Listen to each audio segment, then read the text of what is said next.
নবীজি বলেছেন, 4টা গুণের অধিকারী যদি কেউ হতে পারে, তার পৃথিবীতে আফসোস থাকার কথা না, তার জীবনে হতাশার কোনো কারণ নেই, সে 4টা নিয়ামত পেয়ে গেছে। আমার সন্তান যদি এই 4 গুণে গুণান্বিত হয়, তার মধ্যে আমানতদারিতা আছে, তার মধ্যে সততা আছে, তার চরিত্র সুন্দর, তার রিজিক হালাল, তাহলে আমার ওই সন্তান অন্য কিছু যদি নাও হয়, আমি না হতে বলছি না, তাহলে আমার পরিতাপ থাকা উচিত নয়। নবীজি বলেছেন, আমার বাবার আর কিছু নাই, এগুলো আছে। আমাকে হয়তো অনেক জমি দিতে পারেনি, বাড়ি দিতে পারেনি, গাড়ি দিতে পারেনি, তা আমার বাবা এই গুণে গুণান্বিত। যে সত্য কথা বলবে, আল্লাহ তাকে মর্যাদা বাড়াবেন। বুখারী শরীফের মধ্যে এসেছে, রাসূল বলেছেন, যদি কোনো ব্যক্তি সত্য কথা বলতে শুরু করে এবং বলতেই থাকে, এক পর্যায়ে তার নাম উঠে যায় সিদ্দিকের কাতারে, সিদ্দিকের পর্যায়ে তার নামটা উঠে যায়। আর পরকালে 4 শ্রেণীর মানুষ সবচেয়ে সম্মান এবং মর্যাদা নিয়ে জান্নাতি হবে: নবীগণ, শহীদগণ, সিদ্দিক এবং সালেহ। যে ব্যক্তি সত্য কথা বলে সে হলো শ্রেষ্ঠ মানুষ। সত্য কথা বললে আল্লাহ রাব্বুল আলামিন তাকে দুনিয়ার জীবনে একটা প্রশান্তি দিবেন, যে সৎ জীবন যাপন করবে, তার সবকিছুর পরেও, সব হারিয়েও তার মধ্যে আল্লাহ প্রশান্তি দিবেন। সত্য কথা বলে আল্লাহ রাব্বুল আলামিন তাকে দুনিয়াতে বিভিন্ন বিপদ থেকে রক্ষা করবেন, কঠিন সময়ে তাকে রক্ষা করবেন। সম্মানিত হাজরিন, আমাদের আলোচ্য বিষয়টা খুব দীর্ঘ ছিল। মুত্তাকি কারা, মুত্তাকিদের গুণাবলী কি কি? আমরা অনেকগুলো ইতিমধ্যে আলোচনা করেছি, পর্যায়ক্রমে আরো কয়েকটি আলোচনা আমরা করব ইনশাআল্লাহ। আজকেও একই বিষয়ের উপর আমি আপনাদেরকে কিছু কথা শোনাতে চাই। মুত্তাকি কারা, এদের পরিচয় আল্লাহ রাব্বুল আলামিন কোরআনে কারীমে যে পরিচয়গুলো দিয়েছেন, যে গুণাবলীর কথা বলেছেন, এর মধ্যে একটি অন্যতম গুণ হচ্ছে, যারা মুত্তাকি তারা কোনোদিন মিথ্যে কথা বলে না। মুত্তাকিগণ সত্য কথা বলে, সত্য কথা বলার চেষ্টা করে। যারা সত্য কথা বলে তারা হলো মুত্তাকি। কোরআনে হাকিমের সূরাতুজ জুমার এর 33 নং আয়াতে আল্লাহ বলেন, ওয়াল্লাযী জাআ বিস-সিদকি ওয়া সাদ্দাকা বিহি উলাইকা হুমুল মুত্তাকুন। ওয়াল্লাযী জাআ বিস-সিদকি ওয়া সাদ্দাকা বিহি উলাইকা হুমুল মুত্তাকুন। এই আয়াতের দুটো ব্যাখ্যা রয়েছে, এর মধ্যে একটি ব্যাখ্যা আপনাদেরকে শোনাই। আল্লাহ বলেন, যারা সদা সত্য কথা বলে আর তার সামনে সত্যকে উপস্থাপন করলে, উপস্থাপিত হলে ওটাকেও কি করে? সত্যায়ন করে, বিশ্বাস করে। আমার আল্লাহ বলেন, উলাইকা হুমুল মুত্তাকুন, এরাই হলো প্রকৃত মুত্তাকি। যারা নিজেরা সদা সত্য কথা বলে এবং তার সামনে উপস্থাপিত সত্যকে অবলীলায় মেনে নেয়, নির্দ্বিধায় মেনে নেয়, এই মানুষগুলো হলো প্রকৃত মুত্তাকি। সূরাতুজ জুমার 33 নম্বর আয়াত। এই আয়াতের দুটি ব্যাখ্যার একটি ব্যাখ্যা আপনাদেরকে শোনালাম। এই আয়াতে কারীমার মধ্যে আল্লাহ রাব্বুল আলামিন যারা নিজেরা সত্য কথা বলে এবং সত্যকে বিশ্বাস করে তাদেরকে মুত্তাকি বলেছেন। সূরাত আলে ইমরানের 15, 16, 17 এই তিনটি আয়াতের মধ্যে আল্লাহ রাব্বুল আলামিন নবীকে বলেন, কুল أنبئكم بخير من ذلكم للذين اتقوا عند ربهم جنات تجري من تحتها الأنهار خالدين فيها وأزواج مطهرة ورضوان من الله والله بصير بالعباد الذين يقولون ربنا إننا آمنا فاغفر لنا ذنوبنا وقنا عذاب النار الصابرين والصادقين والقانتين والمنفقين والمستغفرين بالأسحار নবীকে বলা হলো, হে নবী, আপনি মুত্তাকিদের পরিচয় এবং তাদের পরিণতি বলে দিন। যারা মুত্তাকি হবে তাদের জন্য তো এমন জান্নাত থাকবে যে জান্নাতের তলদেশ দিয়ে নহর প্রবাহিত, তাদের জন্য পবিত্র স্ত্রী থাকবে। সব থেকে বড় কথা হলো আল্লাহ তাদের প্রতি সন্তুষ্ট থাকবেন। আল্লাহ সন্তুষ্ট। এরা কারা? অনেকগুলো পরিচয়, ইতিমধ্যে কয়েকটি চলে গেছে। একটা হলো যারা অপরাধ হলে দেরি করে না, আল্লাহর কাছে কি করে? ক্ষমা চায়। بلى إننا آمنا فاغفر لنا ذنوبنا وقنا عذاب النار রব, তুমি আমরা ঈমান এনেছি, আমাদের অপরাধকে তুমি মার্জনা করে দাও, ক্ষমা করে দাও, আর জাহান্নামের ভয়ঙ্কর আযাব থেকে রক্ষা করো। الصابرين والصادقين والمنفقين والمستغفرين بالأسحار। এখানে যারা অকাতরে ব্যয় করে তাদের কথা বলা হয়েছে। যারা সেহরির সময় আল্লাহর কাছে কাঁদে, শেষ রাতে কাঁদে, তাদের কথা বলা হয়েছে। আর আজকে আমরা যে বিষয়টি নিয়ে আলোচনা করেছি, ওয়াসাদিকিন, যারা সত্য কথা বলে, সত্যবাদী, আল্লাহ তাদেরকে মুত্তাকি বলে আখ্যা দিয়েছেন। তাহলে সূরাত আলে ইমরানের 15 থেকে নিয়ে 17 এই আয়াতগুলোর মধ্যে আল্লাহ রাব্বুল আলামিন মুত্তাকি কারা, কয়েকটি মুত্তাকি হওয়ার গুণ নিয়ে আলোচনা করেছেন। সেখানে আল্লাহ রাব্বুল আলামিন মুত্তাকি, সত্যবাদীরা মুত্তাকি, এই কথা বলেছেন। আর সূরাতুজ জুমারের 33 নং আয়াতে আল্লাহ বলেছেন, যারা নিজেরা সত্য কথা বলে এবং সত্যকে নির্দ্বিধায় মেনে নেয়, এরাই হলো প্রকৃত মুত্তাকি। সত্য কথা বলা, এই গুণটা বড় দামি গুণ। সত্য কথা বলা, এটা আমার আল্লাহর গুণ, এটা আমার আল্লাহর সিফাত। কোরআনে কারীমে বিভিন্ন জায়গায় বলেছেন, আমি সত্যবাদী, আমি সত্য কথা বলি, আমার থেকে সত্য কথা আর কে বলবে? সূরাত আলে ইমরানের 95 নং আয়াতে আল্লাহ রাব্বুল আলামিন নবীকে বলেন, হে নবী, আপনি পৃথিবীর মানুষদেরকে বলে দিন, আপনি বলুন, কুল সাদাকাল্লাহ ফাত্তাবিউ মিল্লাতা ইব্রাহিম হানিফা ওয়া মা কানা মিনাল মুশরিকিন।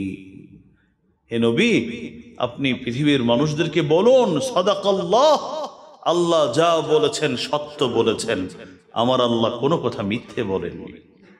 আপনি বলেন মানুষদেরকে, মিথ্যে কথা বলা আপনার রবের শান নয়, এটা তার চরিত্র নয়। সত্য কথা বলা আপনার রবের চরিত্র। সূরাতুন নিসা এর 87 নং আয়াতে এবং সূরাতুন নিসার 122 নং আয়াতে, দুটো আয়াতে একই অর্থে দুটি আয়াত আমার আল্লাহ নাজিল করেছেন। এক আয়াতে আল্লাহ বলেন, ওয়ামান আসদাকু মিনাল্লাহি কিলা ওয়ামান আসদাকু মিনাল্লাহি হাদিসা। পৃথিবীর মানুষদেরকে আপনি বলুন, আমার থেকে সত্য কথা বলার কে আছে পৃথিবীতে? আমার কথা থেকে সত্য, আমার কথা থেকে নির্ভরযোগ্য আর কথা বলার মতো পৃথিবীতে আছে কেউ? তাহলে সূরাত আলে ইমরানের 95, সূরাতুন নিসা 87 এবং সূরাতুন নিসার 122 তিনটি আয়াতের মধ্যে এক আয়াত আল্লাহ বললেন, হে নবী আপনি বলুন আপনার রবের কথা সত্য। আর অন্য আয়াতগুলোর মধ্যে আমার আল্লাহ রাব্বুল আলামিন চ্যালেঞ্জ ছুড়ে দিলেন, পৃথিবীর মানুষ আমার কথা থেকে সত্য কথা বলার মতো পৃথিবীতে কেউ আছে? অবশ্যই নাই। এই সত্য কথা বলা এটা প্রত্যেক নবী এবং রাসূলের চরিত্র ছিল। একজন নবী রাসূল পাবেন না যিনি মিথ্যা কথা বলছেন। কোন পরিস্থিতিতে তারা কোনো কথা বলেছেন, তাও কথা বলার সময় এমন ভাবে বলেছেন যেন এটা মিথ্যার মধ্যে না পড়ে। এতটা সতর্ক ছিলেন, তাও জালেমের সামনে।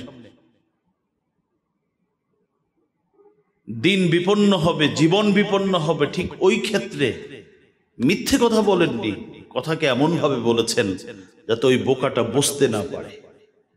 সেদিকে আমি আজকে যাব না, এগুলো নিয়ে অনেক হাদিস রয়েছে হযরত ইব্রাহিম সম্পর্কে, বিভিন্ন জায়গায় আপনারা শুনেছেন। তবে এই কথাটা আমাদের আজকে ভালো করে বুঝে নিতে হবে যে আমার আল্লাহ যেমন সত্যবাদী, পৃথিবীতে আমার আল্লাহর মনোনীত সকল নবী রাসূল তারা সত্যবাদী ছিলেন। তারা জীবনে একটাবার মিথ্যে কথা বলেননি। সূরাত ইয়াসিন 52 নং আয়াতে আল্লাহ বলেন, ক্বালু ইয়া ওয়াইলানা মান বা'আসানা মিন মারকাদিনা হাযা মা ওয়া'দার রাহমানু ওয়া সাদাকাল মুরসালুন। قالوا يا ويلنا من بعثنا من مرقدنا هذا ما وعد الرحمن هذا ما وعد الرحمن وصدق المرسلون। যেদিন কিয়ামত সংঘটিত হবে তো পাপিষ্ঠরা সেদিন বলবে, শুধু পাপিষ্ঠরা নয় সকল মানুষ বলবে, ক্বালু তারা বলবে, ইয়া ওয়াইলানা মান বা'আসানা মিন মারকাদিনা, দুর্ভোগ আমাদের এই নিদ্রা থেকে কে জাগ্রত করলো? আমরা ঘুমাইছিলাম কবরের মধ্যে, ঘুমটা নষ্ট করলো কে? তখন আবার একজন আরেকজনকে বলবে, হাযা মা ওয়া'দার রাহমান ওয়া সাদাকাল মুরসালুন, এটাই সেই প্রতিশ্রুত দিন, যেই দিনের প্রতিশ্রুতি দয়াময় আল্লাহ দিয়েছিলেন। ওয়া সাদাকাল মুরসালুন, এবং সকল রাসূলগণ তারা যা বলেছিলেন সব সত্য বলেছিলেন। আজকে তা সূর্যের আলোর মতো পরিষ্কার হয়ে গেছে। প্রত্যেক যুগের উম্মত সেদিন বলবে, আমাদের নবী আমাদের রাসূল সত্য বলেছিলেন। তার মানে হচ্ছে একজন নবী ছিলেন না, একজন রাসূল ছিলেন না যিনি মিথ্যে কথা বলেছেন। এরপরেও পৃথক পৃথক ভাবে নবীদের সম্পর্কে আমার আল্লাহ রাব্বুল আলামিন কোরআনে বিভিন্ন নবীদের সম্পর্কে বলেছিলেন সত্যবাদী। সূরাত মারইয়াম 41 নং আয়াত, সূরাত মারইয়াম 56 নং আয়াত, এই আয়াত দুটোর মধ্যে আমার আল্লাহ রাব্বুল আলামিন 41 নং আয়াতে হযরত ইব্রাহিমের কথা বলেন, আর 56 নং আয়াতে হযরত ইদ্রিস নবীজনা ইদ্রিসের কথা আমার আল্লাহ বলেন ওয়াযকুর ফিল কিতাবি ইব্রাহিম ইন্নাহু কানা সিদ্দীকান নাবিয়্যা ওয়াযকুর ফিল কিতাবি ইদ্রিস ইন্নাহু কানা সিদ্দীকান নাবিয়্যা ওয়া রাফা'নাহু মাকানান আলিয়্যা। আল্লাহ বলেন, হে নবী আমার এই কিতাবের মধ্যে ইব্রাহিমের কথা আলোচনা করুন, সে সত্যবাদী নবী ছিলেন। আমার এই কিতাবের মধ্যে ইদ্রিসের কথা আপনি উল্লেখ করুন, সে সত্যবাদী ছিলেন। এক এক নবী সম্পর্কে আমার আল্লাহ বলেন সত্যবাদী ছিলেন। হযরত ইউসুফ আলাইহিস সালাতু ওয়াস সালাম, তার সম্পর্কে সেই ঘটনার দিকে আজকে যাব না, মিথ্যে অপবাদ দিয়ে জেলখানায় আবদ্ধ করল। ঈশ্বরের মানুষের সামনে হযরতে ইউসুফকে অভিযুক্ত প্রমাণিত করবার চেষ্টা করল, অপচেষ্টা করল, কিন্তু সফল হতে পারল না। যখন তিনি নির্দোষ প্রমাণিত হয়ে, যারা অপবাদ দিয়েছিল তারাই যখন তার নির্দোষতা প্রমাণিত করল, সেদিন আজিজে মিসরের স্ত্রী জুলাইখা যে অপবাদ মৌলিকভাবে যে দিয়েছিল, সে কি বলে শোনেন। সূরাত ইউসুফের 51 নং আয়াতে قالت امرأة العزيز الآن حصحص الحق أنا راودته عن نفسه وإنه لمن الصادقين। মিশরের তৎকালীন প্রধানমন্ত্রীর স্ত্রী এবার সকলের সামনে বলল, আল-আনা হাসহাসাল হক, এখন তো সত্য উদ্ভাসিত হয়ে গেছে, প্রকাশিত হয়ে গেছে। এখন আমিও আমার ভিতরে চেপে রাখা কথাগুলো আজকে আর গোপন করব না। আনা রাওয়াতুহু আন নাফসি। আল্লাহু আকবার। সেই মহিলা সবার সামনে বলল, আসলে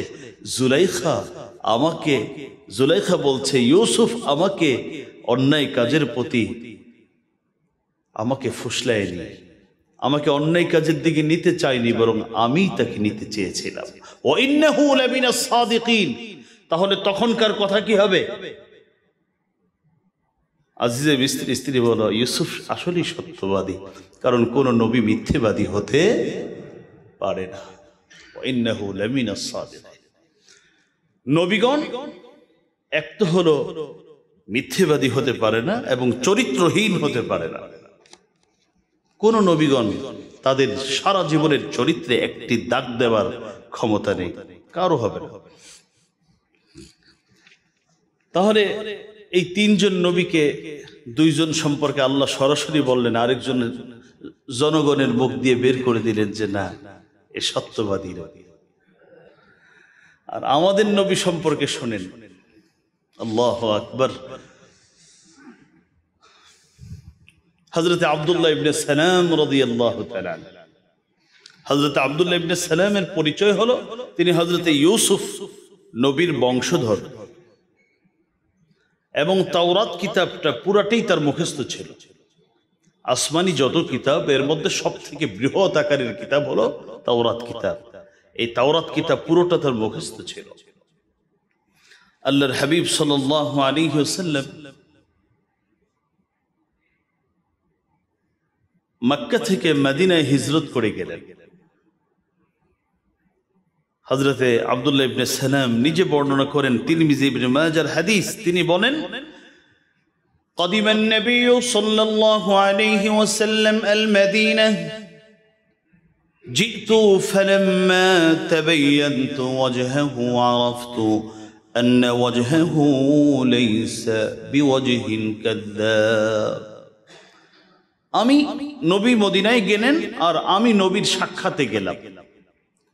প্রথম সাক্ষাৎ, নবীর চেহারার দিকে তাকিয়েই আমি বুঝতে পারলাম, কারণ আমার এই সিনাটার মধ্যে পুরা তাওরাত কিতাব এখানে সংরক্ষিত।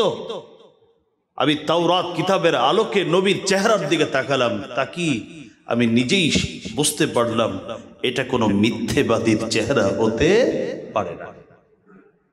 আমি প্রথম দেখায় বুঝতে পারলাম। তিরমিজি এবং ইবনে মাজার হাদিস। আচ্ছা, বুখারীর হাদিস, এটা একেবারে সূচনা লগ্নে, নবুয়তের সূচনা লগ্নে সর্বপ্রথম যখন শুরু দিক দিয়ে আল্লাহর নবীর কাছে ওহী আসতে শুরু করলো, ওহীটা অত্যন্ত ওজনদার জিনিস, অত্যন্ত ভারী জিনিস। কোরআন এতটা ভারী, এটা বোঝানো কমপক্ষে আমার পক্ষে সম্ভব না, এটা কতটা ভারী। এই জন্য এটা যখন তেলাওয়াত করা হয় তখন ঘর্মাক্ত হয়ে যায় মানুষ। অস্বাভাবিক হয়ে যায়, স্বাভাবিকতা থাকে না। আজীব।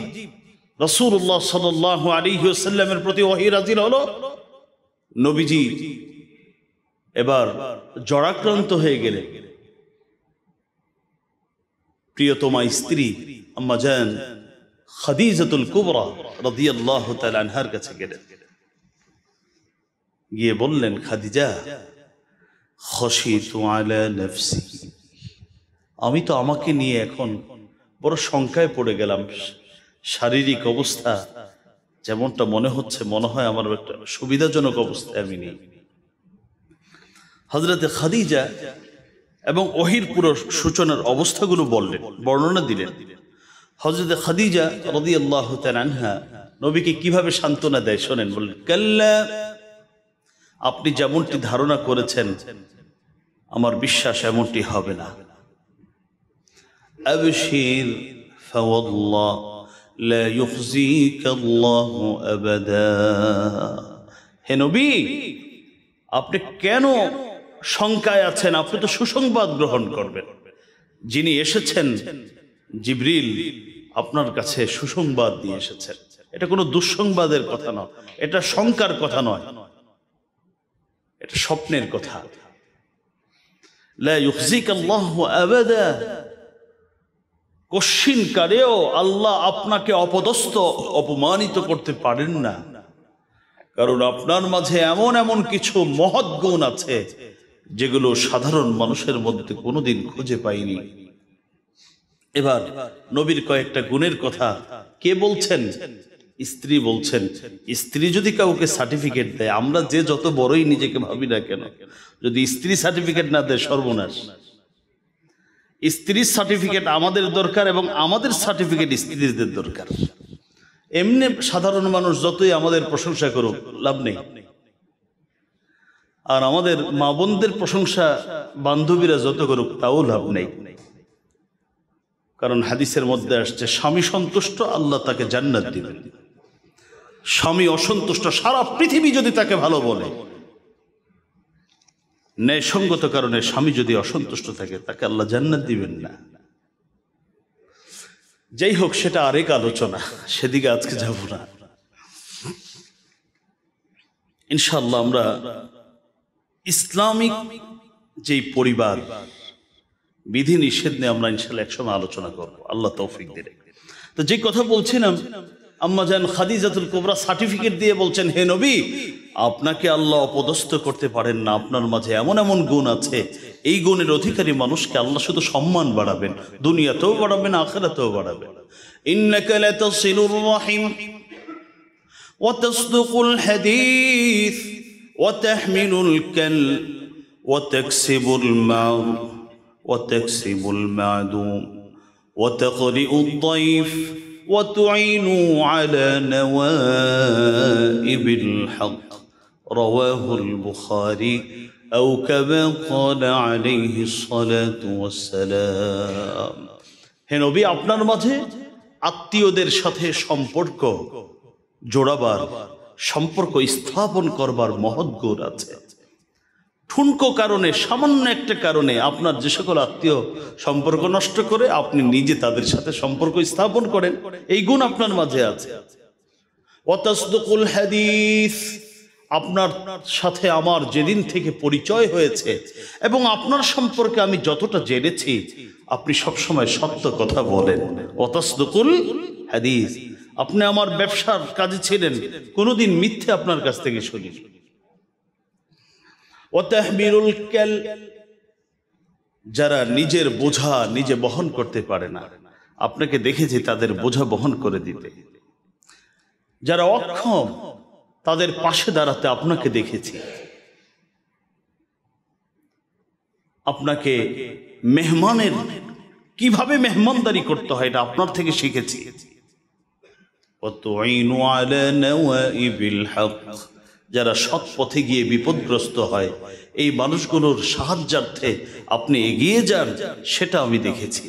সুতরাং এই মহৎ গুণগুলো যার মধ্যে থাকে, তাকে আল্লাহ পাক অপমানিত অপদস্থ করতে পারেন না।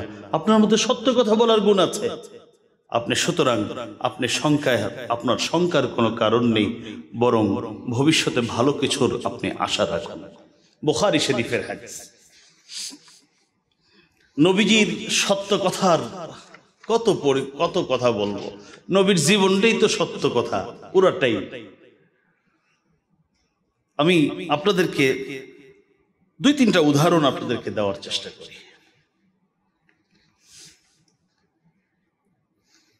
আল্লাহু আকবার। এক নম্বর সত্য কথা শুনে, নবী যে সত্যবাদী ছিলেন, স্ত্রী বললেন, আর আরেকজন তাওরাতের আলেম তখনও ইসলাম গ্রহণ করেননি, চেহারা দেখেই বললেন এটা মিথ্যাবাদীর চেহারা নয়। হযরত আব্দুল্লাহ ইবনে আব্বাস থেকে বর্ণিত তৃতীয় কথা, আপনারা হাদিসটি বুখারী এবং মুসলিম শরীফে পাবেন। আল্লাহ রাব্বুল আলামিন যখন সূরাতুশ শুআরার আয়াত নাযিল করলেন, ওয়ানযির আশীরাতাকাল আকরাবিন, হে নবী আপনি আপনার আপনজনদেরকে দাওয়াত দিন। দাওয়াত শুরু করতে হয় আপনজন থেকে। এবার নবীজি দাওয়াত যে দিবেন, স্ত্রী তো আগেই ঠিকঠাক করছেন, তো উনি সাফা পাহাড়ের পাশে চলে গেলেন। ওখানে গিয়ে এক পাশে থেকে ডাকতে শুরু করলেন, ইয়া বনি ফিহির, ইয়া বনি আদি, অর্থাৎ কুরাইশ বংশের ছোট ছোট অনেকগুলো গোত্র ছিল, এদের নাম ধরে ডাকতে শুরু করলেন। সবাই আল্লাহ রাসূলের ডাক শুনে একেবারে ইসলামের প্রারম্ভের কথা বলছি, সূচনার কথা বলছি। এবার সবাই আসতে শুরু করলো। যারা আসতে পারলো না ব্যস্ততার কারণে তারা প্রতিনিধি পাঠালো। সেখানে আবু লাহাবও আসছিল, সবাই আসছে।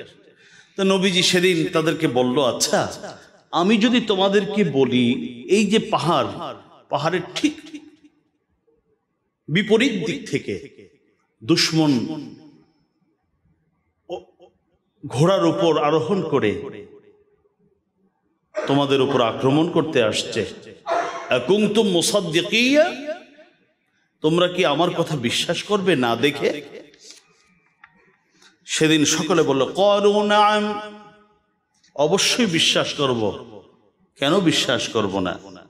মা জাররাবনা আলাইকা ইল্লা সিদকা, কারণ মুহাম্মদ জন্মের পর থেকে আজ পর্যন্ত তোমার কাছ থেকে কোনোদিন আমরা মিথ্যে কথা শুনিনি, তাহলে কেন তোমার কথা আজকে বিশ্বাস করব না? এবার নবীজি যখন নাকি ঈমানের দাওয়াত দিলেন, আর ঈমান পরিহার করলে, পরিত্যাগ করলে পরকালীন শাস্তির কথা তুলে ধরলেন, সর্বপ্রথম আবু লাহাব বলে উঠল, মুহাম্মদ তাব্বান লাকা সাইরাল ইয়াউম, তুমি ধ্বংস হও, তোমার উপর সারাদিন শুধু আকাশ থেকে ধ্বংস যেন বর্ষণ হতে থাকে। আলিহাযা জামাআতানা, এই ফালতু কথা বলার জন্য, এই অনর্থক কথা বলার জন্য, এই অযৌক্তিক কথা বলার জন্য আমাদেরকে ডেকেছো? আমার নবী সেদিন কোনো জবাব দেননি। আমার নবী যখন জবাব মুখ বন্ধ করেছেন, আমার আল্লাহ তখন মুখ খুলে ফেলেছেন। আমার আল্লাহ আয়াত নাজিল করলেন, তাব্বাত ইয়াদা আবি লাহাবি ওয়া তাব মা আগনা আনহু মালুহু ওয়া মা কাসাব সায়াসলা নারান যাতা লাহাবি ওয়া ইমরাআতুহু হাম্মালাতাল হাতাব ফি জিদিহা হাবলুম মিন মাসাদ। তাফসিরে যাব না, শুধু এতটুকু শোনেন। আমার আল্লাহ আয়াত নাজিল করে বলেন, তাব্বান লাকা, মুহাম্মদ বলেছ মুহাম্মদ ধ্বংস হোক না, কশিন কালেও মুহাম্মদ ধ্বংস হবে না, ধ্বংস হবে তাব্বাত ইয়াদা আবি লাহাবি ওয়া তাব, আবু লাহাব ওর যা আছে সব ধ্বংস হবে।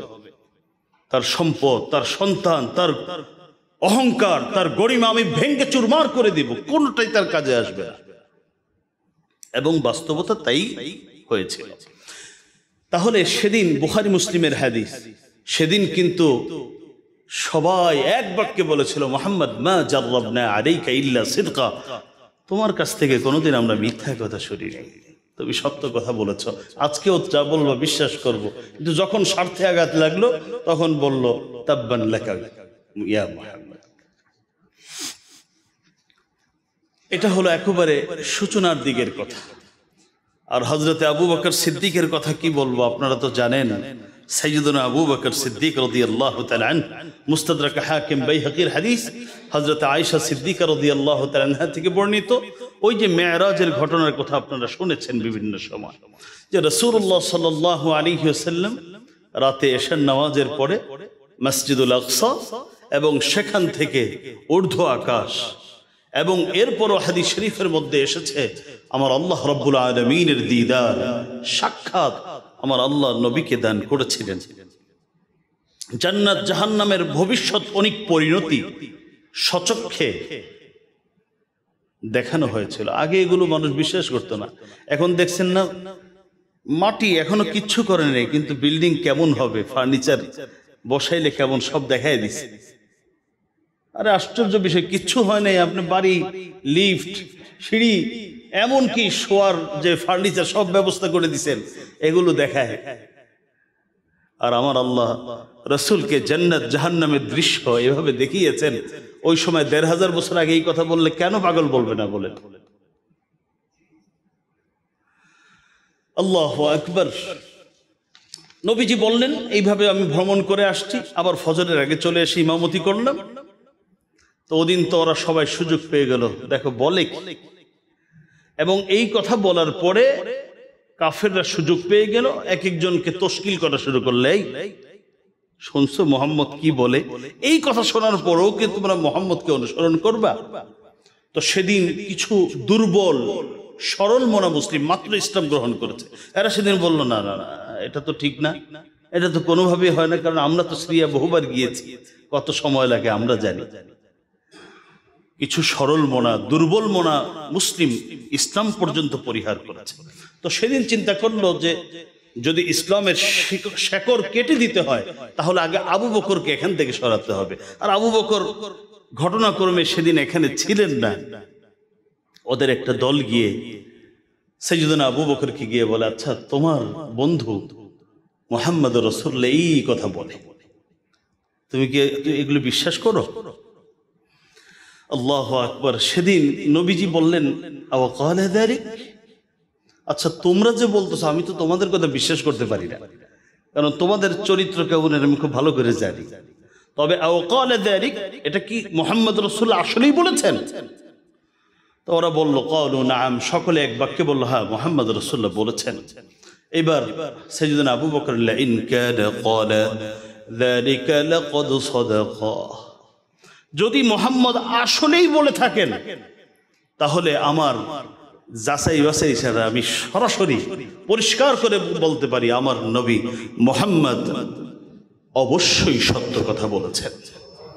তবে আমি তোমাদের কারণে একটু সন্দেহে আছি, তোমরা যে যারা বর্ণনাকারী তোমাদের চরিত্র তো আমি আগে থেকেই জানি, কারণ এটা তো বাইতুল মুকাদ্দাসের কথা বলছে, আমি তো আরো দূরের কথা আমি আগে থেকে বিশ্বাস করি। আমার আল্লাহর পক্ষ থেকে যত কথা আমার নবী শুনিয়েছেন আমি সব বিশ্বাস করেছি আগে থেকে, সুতরাং এই বাইতুল মুকাদ্দাসের কথা কেন বা বিশ্বাস করব না? মুস্তাদরাক হাকিম এবং বাইহাকির হাদিস। তাহলে সাথী মুসলিম নবীকে কিভাবে সত্যায়ন করেছেন।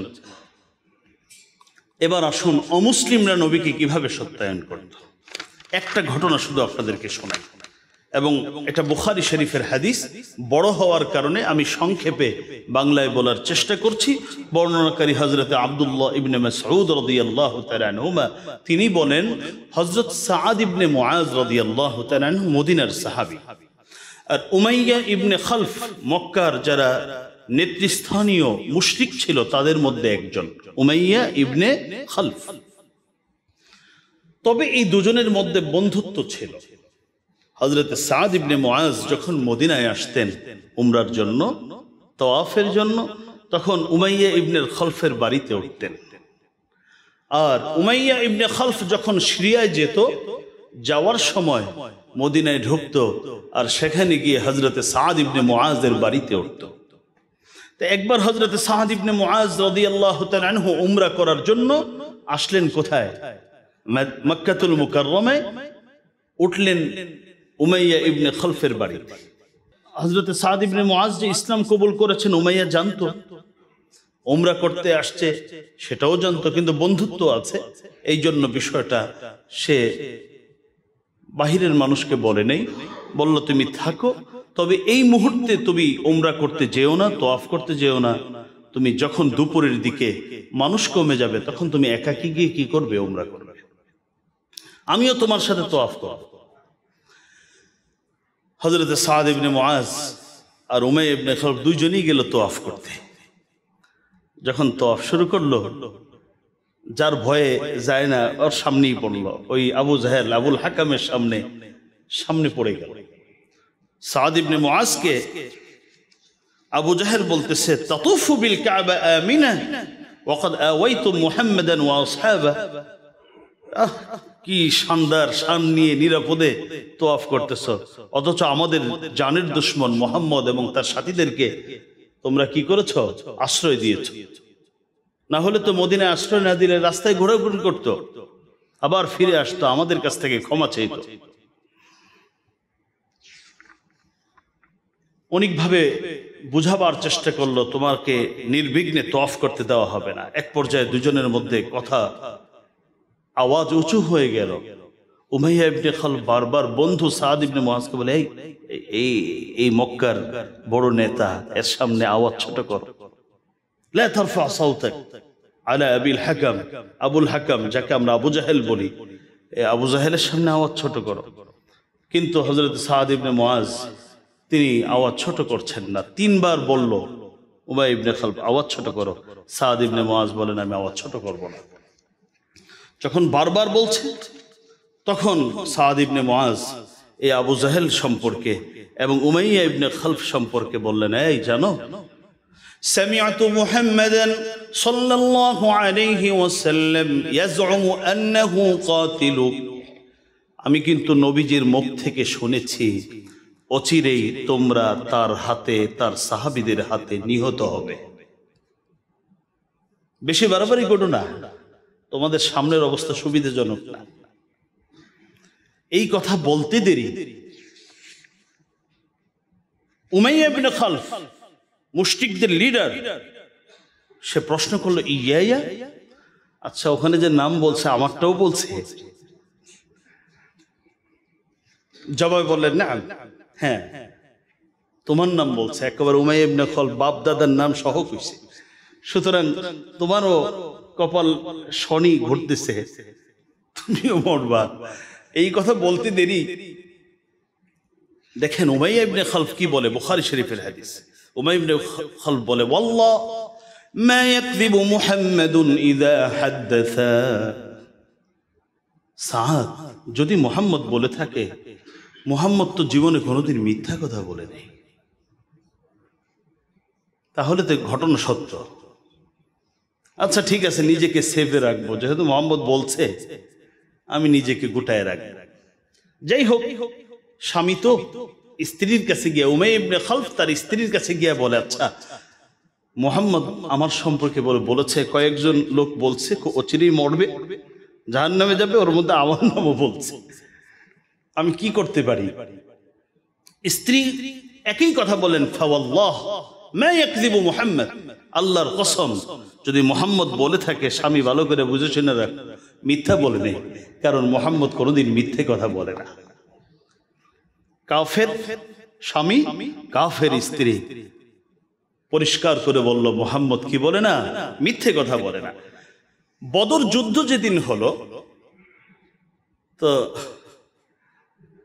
যুদ্ধের দামামা বেজে উঠল, সবাই যাচ্ছে যুদ্ধের দিকে, আর উমাইয়া ইবনে খালফ ঢুকতেছে শুধু বাসার দিকে। স্ত্রী বলল, কি খবর? যুদ্ধে? খবরদার, তুমি কিন্তু যুদ্ধে যেও না, খেলাছে তো ওই কথা, ওই খেলাছে, এই জন্যই তো বাসায় আসছি। কিন্তু আবু জাহেল নেতা তো, এটাকে নিয়ে বললো, দেখো তুমি মিন আশরাফিল ওয়াদি, তুমি তো এই এলাকার একজন সম্ভ্রান্ত নেতা, তুমি যদি না থাকো তাহলে তোমার মান সম্মান ইজ্জত কিচ্ছু থাকবে না। সেদিন স্ত্রী আবার স্মরণ করাই দিছে, কথা কিন্তু এটা খেয়াল রাখ, মুহাম্মদ বলছে, এটা সত্য প্রমাণিত হবে। এক পর্যায়ে উমাইয়া ইবনে খালফ আবু জাহেলকে বলেই দিল, আমার যাওয়া সম্ভব না। কিন্তু আবু জাহেল বলল, দেখো তোমার বেশি কিছু যাওয়া দরকার নেই, ফাসির ইয়াউমান আও ইয়াউমাইন, আমাদের সাথে 1-2 দিন থাকো, সামনে কর্মীদেরকে দিয়া নেতা হিসাবে তুমি পিছন দিকে ভাইয়ে যাবে। কিন্তু ফাকাতালাহুল্লাহ, ওই যে নবী বলেছেন, এক পর্যায়ে ওখানে যাওয়ার পর কর্মীরা ধরে নিয়ে গেছে। এক পর্যায়ে আল্লাহ রাব্বুল আলামিন সেই বদর প্রান্তরে এই আবু জাহেল, এই উমাইয়া ইবনে খালফ সবাইকে জাহান্নামের চূড়ান্ত গভীরে তাদেরকে নিক্ষেপ করল। বুখারী শরীফের হাদিস। নবীজির কথাকে এভাবে করে শুধু মুসলিমগণ নয়, অমুসলিমরাও বলতো নবীজি হচ্ছেন কি সত্যবাদী। শুধু সকল সাহাবী, নবীগণ সত্যবাদী, আল্লাহ সত্যবাদী, সাহাবীগণ সত্যবাদী। সাহাবীদের সম্পর্কে সূরাতুল হাশরের 8 নম্বর আয়াতে আল্লাহ বলেন, উলাইকা হুমুস সাদিকুন, আমার নবীর সাহাবীরা সবাই সত্যবাদী। মুহাজির সাহাবীদের শানে আমার আল্লাহ এই আয়াত নাযিল করে বলেন সবাই সত্যবাদী, উলাইকা হুমুস সাদিকুন। মুহতারাম হাজিরিন, সত্য কথা যদি আমি আপনি বলি, আমরা অনেক সময় মনে করি মিথ্যা বললেই লাভ, না, সত্য কথা বললে লাভ।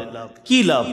ওগুলো তো অনেক আলোচনা, আমি সংক্ষেপে একটু শোনাই আপনাদেরকে। 1 নম্বর, যদি সত্য কথা কেউ বলে, নবীজি বলেছেন 4টা গুণের অধিকারী যদি কেউ হতে পারে, তার পৃথিবীতে আফসোস থাকার কথা না, তার জীবনে হতাশার কোনো কারণ নেই, সে 4টা নিয়ামত পেয়ে গেছে। হযরত আব্দুল্লাহ ইবনে আমর রাদিয়াল্লাহু তাআলা আনহু থেকে বর্ণিত, তিনি বলেন রাসূলুল্লাহ বলেছেন, আরবাউন ইযা কুননা ফিক ফালা আলাইকা মা ফাতাকা মিনাদ দুনিয়া। যদি 4টা গুণ কারো মাঝে থাকে, 4টা নিয়ামত যদি কারো মাঝে থাকে, দুনিয়ার অন্য যা হারিয়েছে এই জন্য তার সে যেন আফসোস না করে। 1 নম্বর, হিফযু আমানাহ। হাদিসটা আপনারা ভালো করে, প্রত্যেক বাবা, প্রত্যেক মা, প্রত্যেক সন্তান এই হাদিসটা ভালো করে শুনে নিন। নবীজি বলেছেন, যার মধ্যে 4টা গুণ থাকে, 4টা নিয়ামত যে পেয়ে যায়, পৃথিবীর অসংখ্য অগণিত নিয়ামত হারিয়ে ফেললেও তার দুঃখ থাকার প্রয়োজন নেই। 1 নম্বর হলো হিফযু আমানাহ ওয়া সিদকু হাদিস ওয়া হুসনু খলিকা ওয়া ইফফাতুন ফি তু'মাহ। 1 নম্বর হচ্ছে, নবীজি বলেন, যার মধ্যে আমানতকে সংরক্ষণ করার, হেফাজত করার নিয়ামত আল্লাহ যাকে দিয়েছেন, যে আমানত হেফাজত করতে পারে, এটা এমন এক গুণ, 1000 গুণ থেকে বঞ্চিত হলেও এটা থাকলে এই লোকের আফসোস থাকার কথা না। হিফযু আমানা ওয়া সিদকু হাদিস, সত্য কথা বলার গুণ যদি কারো মাঝে থাকে, 1000 কিছু না থাকলেও সে যেন পরিতাপ না করে, সে সত্য কথা বলতে পারে। ওয়া হুসনু খলিকা, যদি চরিত্র ভালো হয় তাহলে অন্য ডিগ্রি না থাকলেও চলে, অন্য পদ পদবি না থাকলেও কোনো আফসোস করার দরকার নেই, চরিত্র ভালো। ওয়া ইফফাতুন ফি তু'মাহ, আর যদি খাবারটা হালাল হয়, শাক পাতা ভর্তা যাই হোক, খাবারটা হালাল, তাহলে তার দুনিয়ার আর কিছু নিয়ে আফসোস করার দরকার নেই। আমার সন্তান যদি এই 4 গুণে গুণান্বিত হয়, তার মধ্যে আমানতদারিতা আছে, তার মধ্যে সততা আছে, তার মাঝে তার চরিত্র সুন্দর, তার রিজিক হালাল, তাহলে আমার ওই সন্তান অন্য কিছু যদি নাও হয়, আমি না হতে বলছি না, তাহলে আমার পরিতাপ থাকা উচিত নয়। নবীজি বলেছেন, আমার বাবার আর কিছু নাই, এগুলো আছে, আমাকে হয়তো অনেক জমি দিতে পারেনি, বাড়ি দিতে পারেনি, গাড়ি দিতে পারেনি, তা আমার বাবা এই গুণে গুণান্বিত। ওই সন্তান আফসোস করা উচিত হবে না, কারণ নবীজি আফসোস করতে নিষেধ করেছেন।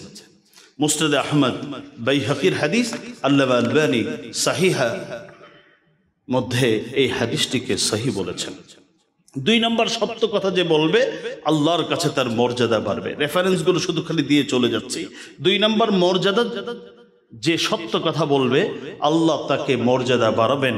বুখারী শরীফের মধ্যে এসেছে, রাসূল বলেছেন, যদি কোনো ব্যক্তি সত্য কথা বলতে শুরু করে এবং বলতেই থাকে, এক পর্যায়ে তার নাম উঠে যায় সিদ্দিকের কাতারে, সিদ্দিকের পর্যায়ে তার নামটা উঠে যায়। আর পরকালে 4 শ্রেণীর মানুষ সবচেয়ে সম্মান এবং মর্যাদা নিয়ে জান্নাতি হবে: নবীগণ, শহীদগণ, সিদ্দিক এবং সালেহ। ওই লোকটার নাম শুধু জান্নাতি হবে না, সর্বোচ্চ শ্রেণীর জান্নাতীদের মধ্যে তার নাম উঠে যাবে। বুখারীর হাদিস। যে ব্যক্তি সত্য কথা বলবে, নবীজি বলেছেন সে হলো শ্রেষ্ঠ মানুষ। ইবনে মাজার হাদিস, আব্দুল্লাহ ইবনে আমর থেকে বর্ণিত, রাসূলুল্লাহকে একদিন প্রশ্ন করা হলো, আইয়ুন নাসি আফজল, কোন মানুষটা সেরা মানুষ, শ্রেষ্ঠ মানুষ? নবীজি বললেন, সাদুকুল লিসান, যে ব্যক্তি সত্য কথা বলে সে হলো শ্রেষ্ঠ মানুষ।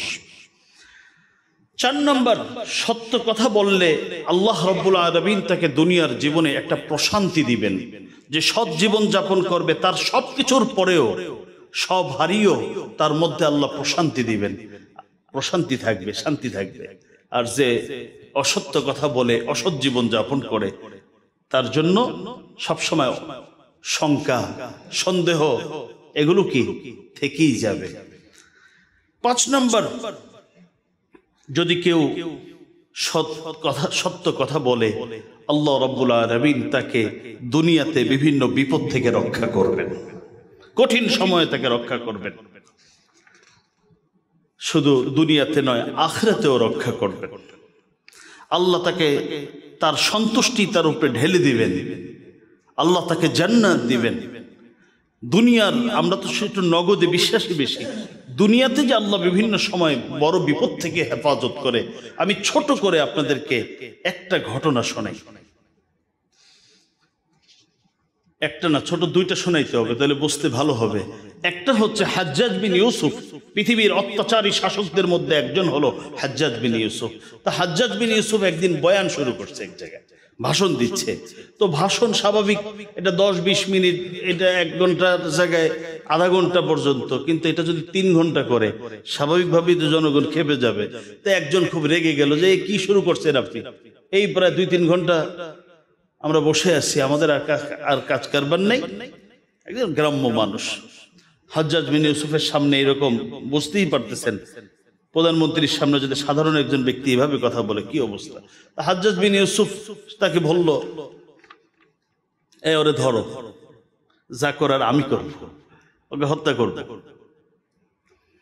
তো লোকেরা যখন দেখলো যে এটা নিরীহ মানুষ, এটা আসলে বোকা শোকা, আর শিক্ষা দীক্ষা নাই, ও বলে ফেলছে, হয়তো আরো 2 জনের মনে ছিল, ও বলে নেই। তো একটা কি করা যায়, তো একটা সবাই বুদ্ধি করে বললো যে আমরা হাজ্জাজ বিন ইউসুফে বলি ও পাগল। তো সবাই বলছে ও পাগল, আর ওরে শিখাই দিয়েছে, তোমার যদি জিগায় তুমি বলবো যে আমি পাগল, তাহলে সমস্যাটা সহজেই সেরে যাবে। জিজ্ঞেস করলো, আচ্ছা তুমি কি পাগল, তুমি কি না বুঝে এটা বলছো?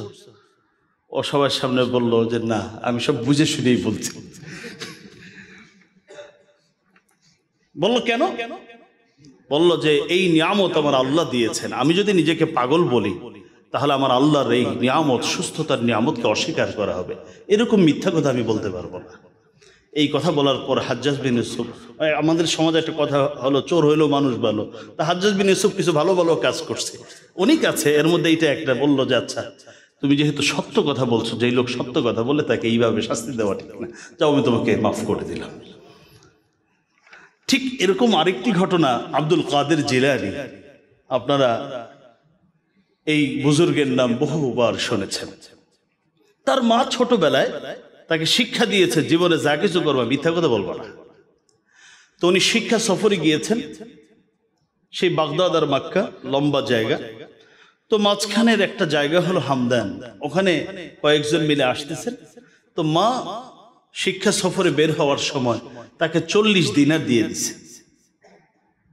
তা হামদান জায়গার মধ্যে একটা আরবের দস্যু, এক কাফেলা ধরছে, ধরে একজনের জিজ্ঞাসা, কিরে আছে কি সাথে? কয় 40 দিনার, আমার কাছে 40 দিনার আছে। তো প্রথম ডাকাত যেটা, এটা চিন্তা করলো যে এইরকম তো কোনোদিন আমাদের ডাকাতির যে বয়স, অভিজ্ঞতায় কোনো মানুষ কিভাবে স্বীকার করে যে আমার কাছে 40 দিনার আছে, তার মানে এটা মনে হয় খামাখাই বলছে। এর বাদ দিয়ে এবার দ্বিতীয় জনের কাছে গেছে। যাই হোক, আরেক ডাকাত যে অবসর ছিল, সে বলল, এই তোমার কাছে কি আছে? একই কথা বলে আমার কাছে 40 দিনার আছে। দুইজনের কাছে যখন এটা বলছে, তো দুইজনে ওই দ্বিতীয় জন যে অফসর ছিল সে আর ধরছে, আসো নেতার কাছে নিয়ে যাই, আমাদের গ্রুপ লিডার আছে, তোমার বিষয়টা কেমন কেমন জানি লাগতেছে, আসো সাথে চলো। নিয়ে গেছে। তো যিনি লিডার সে জিজ্ঞেস করছে, কি খবর, কি আছে তোমার কাছে? আমার কাছে 40 দিনার আছে। তুমি বের করো। বের করে দেখে, হ্যাঁ একেবারে 40, 39 না 41 না। তোমার মতো এরকম কাস্টমার তো আগে কখনো পাইনি, এইরকম সুন্দর করে স্বীকার করো। বলল যে আমার মা আমাকে শিক্ষা দিয়েছেন, আমার মা আমার হাতে হাত রেখে অঙ্গীকার নিয়েছেন আমি যেন কোনোদিন মিথ্যা কথা না বলি। তা আমি এই 40 দিনের জন্য আমি আমার মার ওয়াদা ভঙ্গ করব, এই জন্য আমি বলে দিয়েছি। সঙ্গে সঙ্গে আল্লাহ রাব্বুল আলামিন তার এই কথা, এই ছোট ছোট ছেলের কথা তার মধ্যে প্রভাব বিস্তার করেছে। বলল, হায় রে, আমি আমার রবের সাথে কত ওয়াদা ভঙ্গ করছি। ডাকাই চিন্তা করে বলল যে আমি তাহলে এখন তওবা করে ফিরে আসতে চাই, তুমি আমাকে তওবা পড়াও। ডাকাত সর্দার তওবা করলো, অন্যরাও তওবা করে বলল যে আপনি ডাকাতি তো আমগো সর্দার, তওবার ক্ষেত্রেও আপনি সর্দার, আমরাও আপনার সাথে সাথে তওবা করব। সঙ্গে সঙ্গে পুরো ডাকাত কাফেলা ঈমান গ্রহণ করেছে সত্য কথা বলার কারণে। মুহতারাম হাজিরিন, দুনিয়াতে আল্লাহ রাব্বুল আলামিন পরিত্রাণ দেন, আখিরাতেও পরিত্রাণ দিবেন। আল্লাহ আমাদের কথাগুলো বোঝার, আমল করার তৌফিক দান করুন, আমিন। ওয়া আখিরু দাওয়ানা আলহামদুলিল্লাহি রাব্বিল আলামিন।